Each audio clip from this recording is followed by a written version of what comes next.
السلام عليكم ورحمة الله تعالى وبركاته. waxaa kusoo dhawaataan barnaamijka ciyaaraha oo aad nooga barateen hadaan oo kale waxaa barnaamijka ciyaaraha idin socodsiin doona anigoo xasan quslay waxaana farsamadii ugu jira Cabdiraxmaan Enjoy.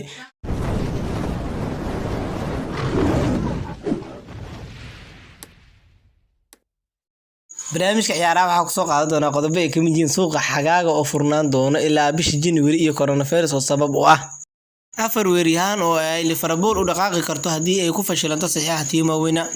waa maxay sababta ay Arsenal faa'iido weyn ugu qabto hadii ay Manchester United hesho saxiixa Khalidou Koulibaly. suuqa kale iibsiga ayaa isbedel lagu sameyn doona xagaaga si ay sheegayaan wararka ka imaanaya dalka England. wargeyska Mirror ayaa sheegay in xiriirka kubadda cagta adduunka ee FIFA ka fiirsanayso inay qorshe u sameyso suuqa kale iibsiga xagaaga.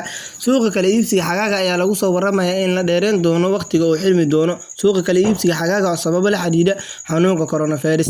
kubadda cagta adduunka ayaa la joojiyay kadib markii uu xanuunka si xun ugu faafay adduunka iyada oo ilaa haatan aan la ogeyn waqtiga dib loo bilaabi doono kulamada.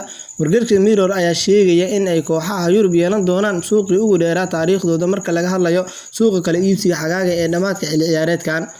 waxaa la filayaa inuu suuqa kale iibsigu xagaaga furmi doono ilaa bisha January ee sanadka 2021 sabab la xiriira xanuunka coronavirus kaas oo saameyn ku yeelan doona suuqa.